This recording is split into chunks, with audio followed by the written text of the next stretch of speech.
어떻게 보면 인류의 문화는 죽음의 문화요, 무덤의 문화입니다. 뭐 이집트 가면 피라미드밖에 볼 게 더 있겠어요.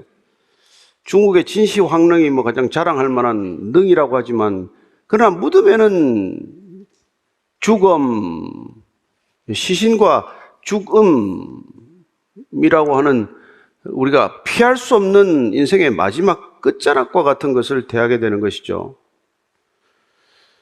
그러나 우리는 인류 역사 가운데 단 하나 예외적인 무덤의 사건을 오늘 보고자 합니다.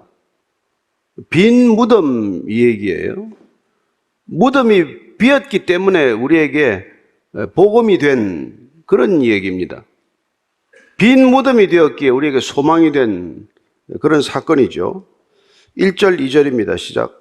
안식 후 첫날 일찍이 아직 어두울 때 막달라 마리아가 무덤에 와서 돌이 무덤에서 옮겨진 것을 보고 시몬 베드로와 예수께서 사랑하시던 그 다른 제자에게 달려가서 말하되 사람들이 주님을 무덤에서 가져다가 어디 뒀는지 우리가 알지 못하겠다 하니, 안식 후 첫날, 예수님께서는 안식일 전날, 그러니까 6월절이 시작되기 예비일 날 돌아가셨습니다. 그리고 안식일과 6월절이 겹치기 때문에 큰 안식일이라는 말을 듣게 되고, 그 안식일 저녁을 자기들이 잘 맞기 위해서 빨리 시신을 수습해 달라. 그래서 아리마대 요셉과 니고데모가 시신을 새 무덤에 안치하게 됩니다. 그러고 나서 안식일을 맞게 되면은, 안식일은 사람들 일체 통행이 금지되다시피 해요. 물론 얼마간은 움직일 수 있습니다. 그래서 자기들 안식일 규례에 따르면은 2000규빗 이내 범위는 옮길 수 있지만 그게 대략 한 900m 정도이기 때문에 멀리는 못 가는 것이죠. 그래서 아마 무덤까지 갈 수는 없었을 것입니다. 그래서 무덤에 가서 다시 그 앞에서 이렇게 울고 싶은 마음, 또 예수님의 시신을 한 번 더 보고 싶은 그런 간절한 마음에도 불구하고 안식일이 지나기만을 기다린 것이죠. 안식일이 지난 그 다음 날, 첫날, 그 첫날은 일주일의 첫날이 되는 것이죠. 우리에게는 지금 일요일, 주일이라고 부르는 날이 시작이 된 것입니다. 그 아침 새벽, 아직 어둠이 짙은 시각에 마리아가 무덤으로 달려가게 됩니다. 혼자 가지는 않았어요. 다른 복음서에 보면은 다른 마리아와 같이 갔다고 되어 있습니다. 그래서 마태복음 28장 1절을 보면은 이렇게 되어 있습니다. 시작. 안식일이 다 지나고 안식 후 첫날이 되려는 새벽에 막달라 마리아와 다른 마리아가 무덤을 보려고 갔더니, 그러나 요한은 다른 마리아에 대한 얘기를 생략하고 막달라 마리아에게 초점을 맞추고 있습니다. 무엇 때문이겠습니까? 이 여인은 귀신이 7 들렸다가 쫓겨난 여인이에요. 그 후로 예수님을 줄곧 따라왔습니다. 이 여인에게는 예수님이 전부였어요. 그래서 끝까지 따라왔었고, 가장 먼저 달려갔었고, 그 누구도 무덤 곁에 남아있고자 하지 않을 때 끝까지 무덤을 지켰던 여인입니다. 요한 자신도 예수님의 사랑받는 자라는 호칭을 본인이 직접 계속해서 반복적으로 이 요한복음에 쓰고 있지만, 그러나 또한 이 막달라 마리아가 이곳에 등장하는 까닭도 누구보다도 예수님을 더 사랑했을 그 여인의 사랑을 요한이 깊이 느꼈기 때문에 이 한 여인의 초점을 두고 있다는 것을 알 수 있죠.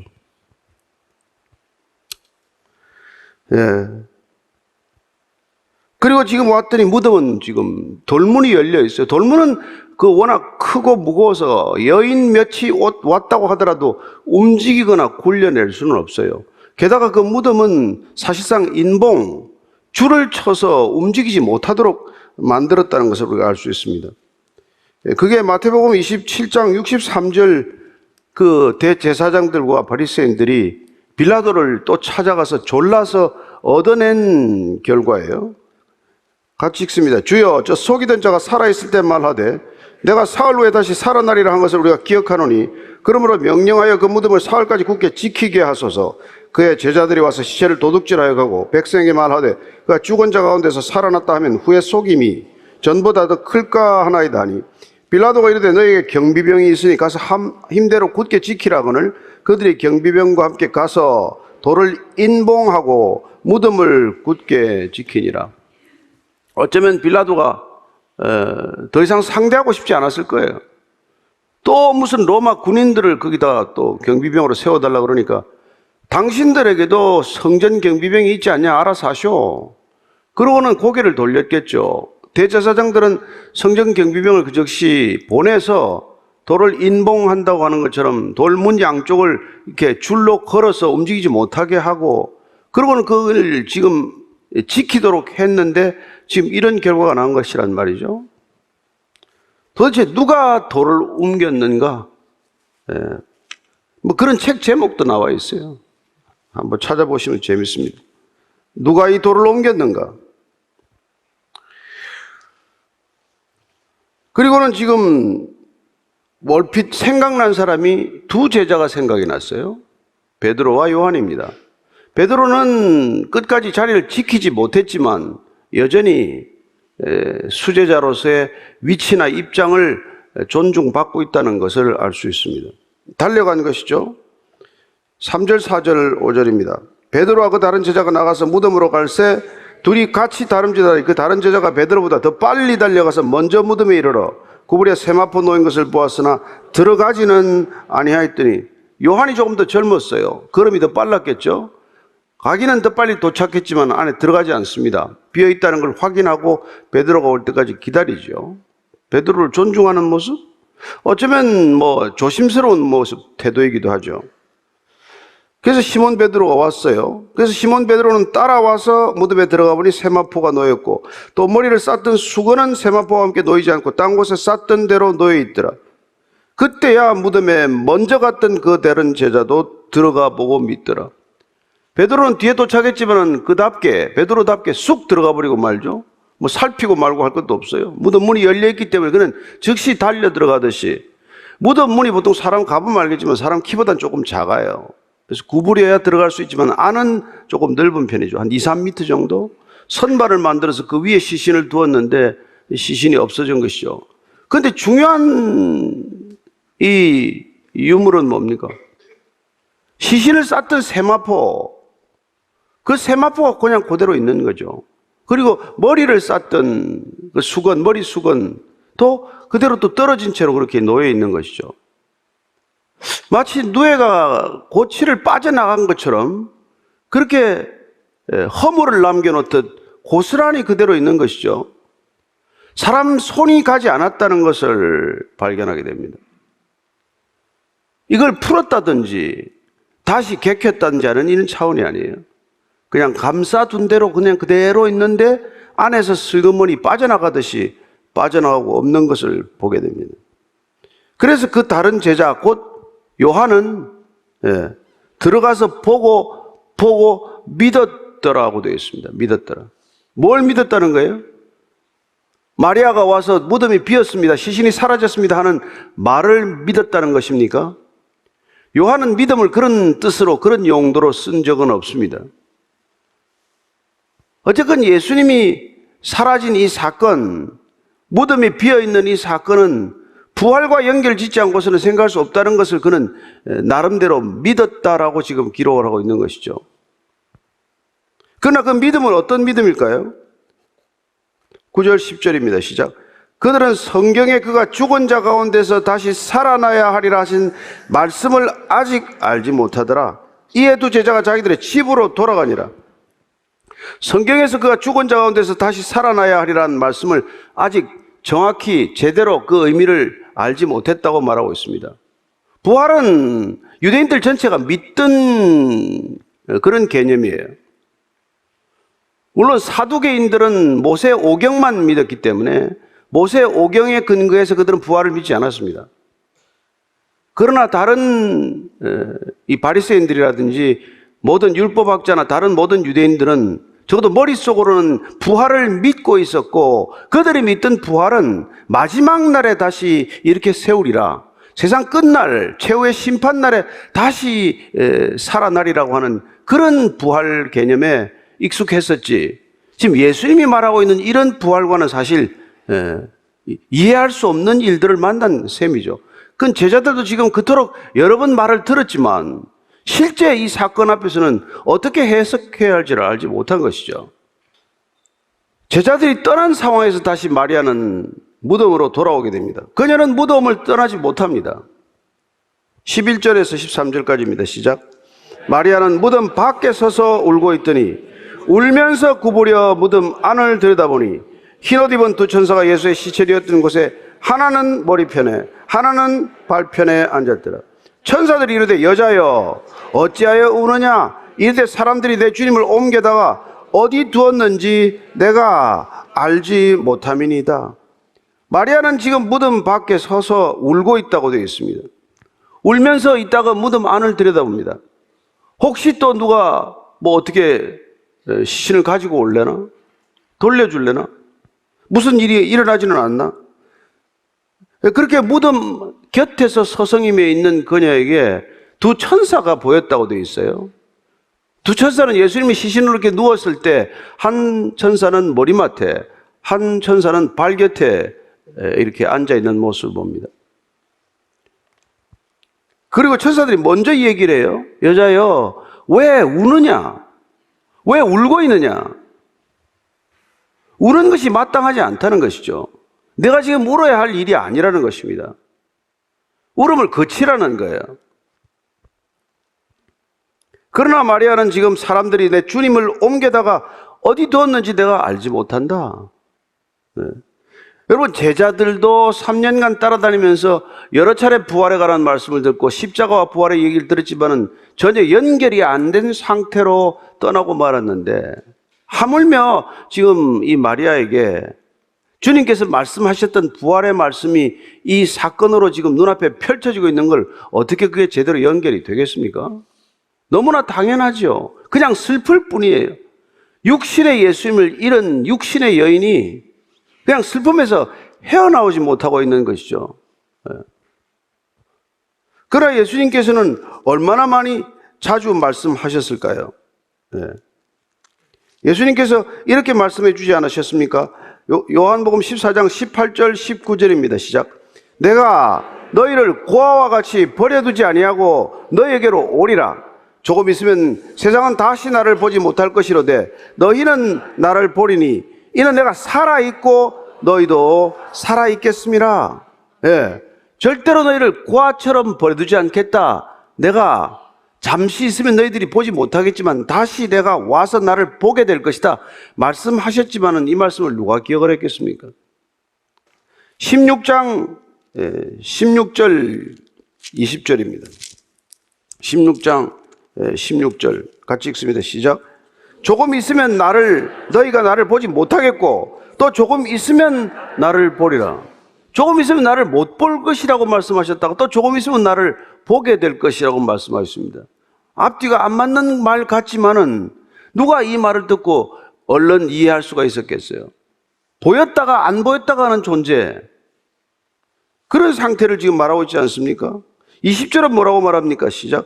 내가 진실로 진실로 너에게 이르노니 너희는 곡하고 애통하겠으나 세상은 기뻐하리라. 너희는 근심하겠으나 너희 근심이 도리어 기쁨이 되리라. 지금 슬퍼하고 근심하고 애통해하지만 이 모든 것들이 변하여 기쁨이 될 것이다. 주님께서는 그렇게 말씀해 주셨다는 것입니다. 그런 말씀을 들었지만은 그러나 그 말씀이 뿐이고 마리아는 여전히 슬픔에서 벗어나지 못하고 있는 것을 보여주고 있는 것이죠. 그리고는 지금 시신을 계속 찾고 있는 것입니다.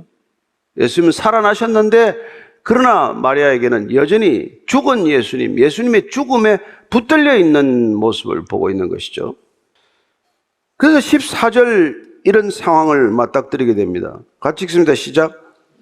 이 말을 하고 뒤로 돌이켜 예수께서 서 계신 것을 보았으나 예수이신 줄은 알지 못하더라.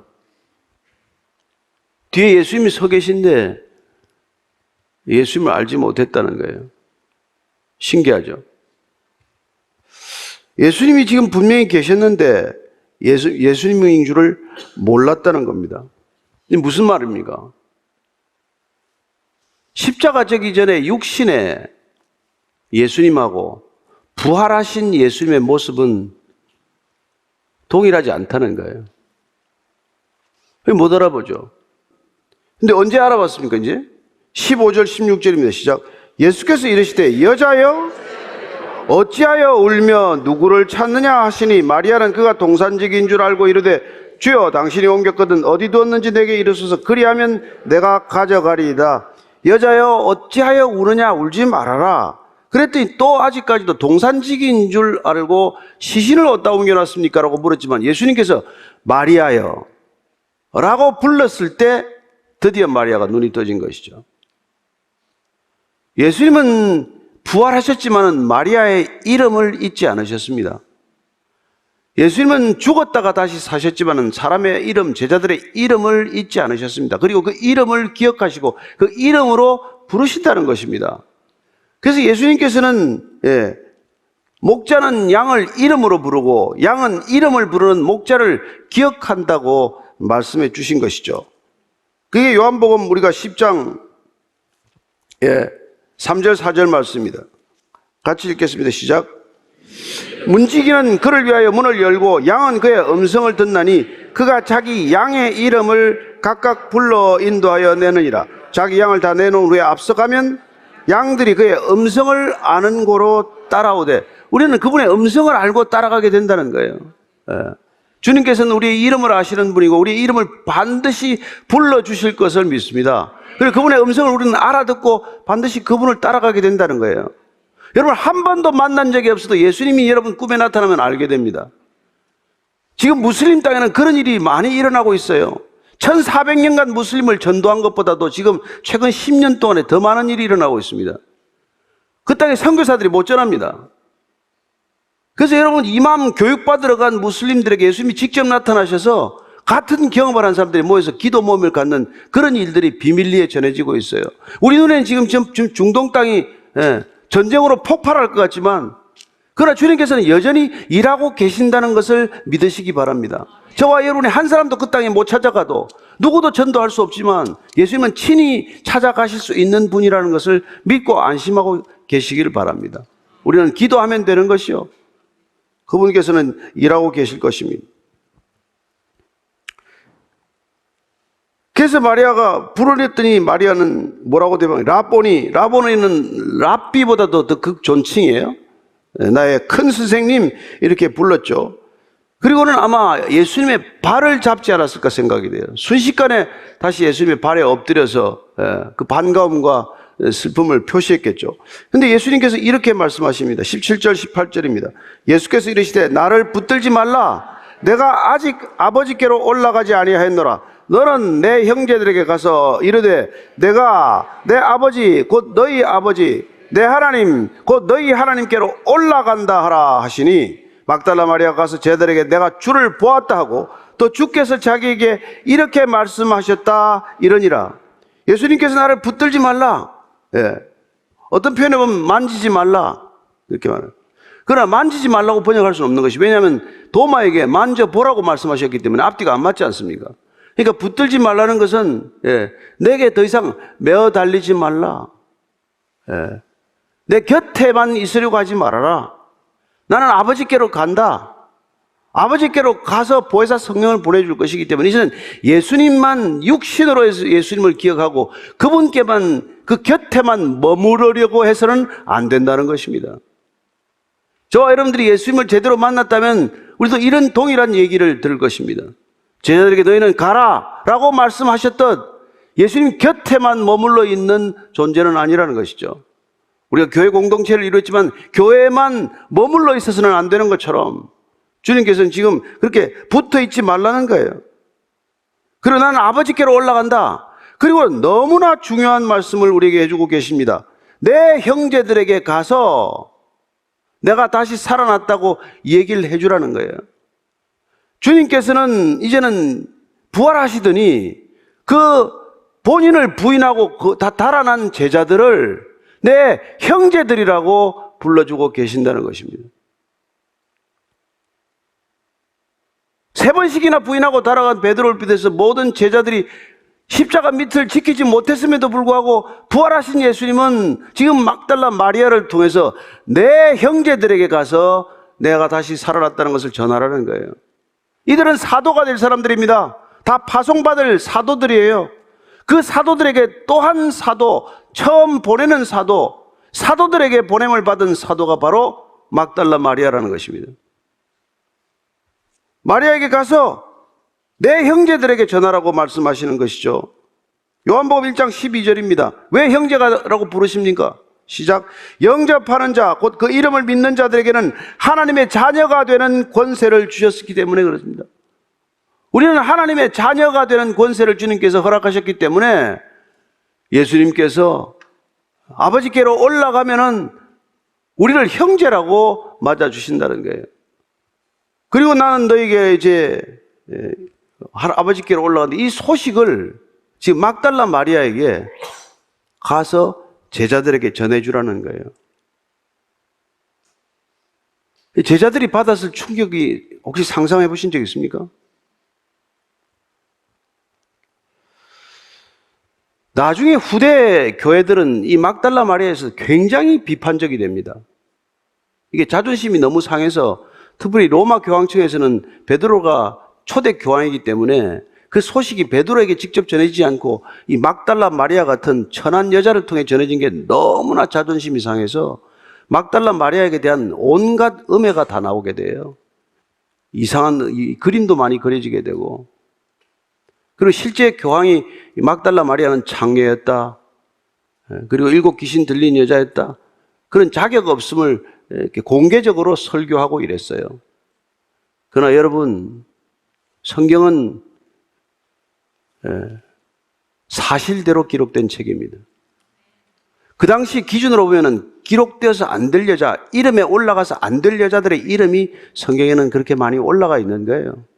예수님 족보에 누가 들어가 있습니까? 시아버지와 상관한 다말, 그게 어떻게 그 여자가 이름이 들어갈 수 있어요? 이방인 룻이 어떻게 그 이름에 들어갑니까? 어떻게 여리고 성의 창녀가 또 들어갑니까? 말이 안 되는 이름들이 들어가듯이 주님께서는 이 가장 낮은 자로 오셨고, 가장 낮은 자들을 받아주셨고, 가장 낮은 자들을 쓰셨다는 것을 기억하십시오. 그것이 우리에게 복음이고, 그것이 우리에게는 예수님의 능력이라는 것을 기억하시기 바랍니다. 오늘 예수님께서는 마리아에게 이걸 부탁하는 거예요. 마리아는 물론 끝까지 십자가 밑에 있었죠. 제자들은 요한 이외에는 다 없어졌죠. 그러나 그 두려움에 사로잡혀 있는 제자들, 그 제자들을 직접 찾아가시기 전에 마리아에게 이 미션을 주는 것이죠. 가라. 가서 내가 아버지께로 간다고 전해주어라. 일러주어라. 그래서 막달라 마리아가 가서 제자들에게 제가 주를 보았습니다. 부활하신 주님을 만났습니다. 그리고 주님께서 이렇게 말씀을 전하라고 하셨습니다. 이 말씀을 전한 것이죠. 얼마나 놀라운 일인지 모릅니다. 저는 이 세상에 희망이 있다면, 여전히 이 땅이 살만한 세상이라면 주님께서 이 자리에 함께 계시기 때문이고, 주님께서 쓰시는 사람들이 이런 사람들이라는 이유 때문이고, 그렇게 온 세상이 볼 때 잘난 사람들 쓰는 게 아니라 세상에서 가장 무시당하고 이 얘기도 섞고자 하지 않는 사람들, 그런 사람들을 쓰신다는 것, 그렇게 주님을 만난 사람들이 곳곳에서 이름도 없이 빛도 없이 섬기고 있다는 것, 그렇게 주님을 만난 사람들이 바알에게 무릎 꿇지 않고 숨겨진 채로 7,000명이 이 땅을 지키고 있다는 것, 그게 이 땅을 살아가는 유일한 소망인 줄로 믿으시기 바랍니다. 여러분들, 이 세상에 다른 게 소망이 아니에요. 저와 여러분들이 주님께 조금이라도 쓰임을 받는다면 모자라서 쓰임 받는다는 것 기억하십시오. 주님께서 이런 거 저와 여러분들을 부르셨다면 절대로 저와 여러분들 잘나서 부르지 않았다는 것을 기억하십시오. 이스라엘 백성들이 가장 약하고 가장 천박하고 가장 불쌍한 민족에서 불러서 쓰셨는데, 그 이스라엘 백성들이 선민의식에 젖어서 그토록 고고해지고 그토록 교만해졌기 때문에 얼마나 많은 고생을 하고 있습니까? 저는 주님께서 부름받은 사람들이 끝까지 겸손을 지키게 되기를 축원합니다.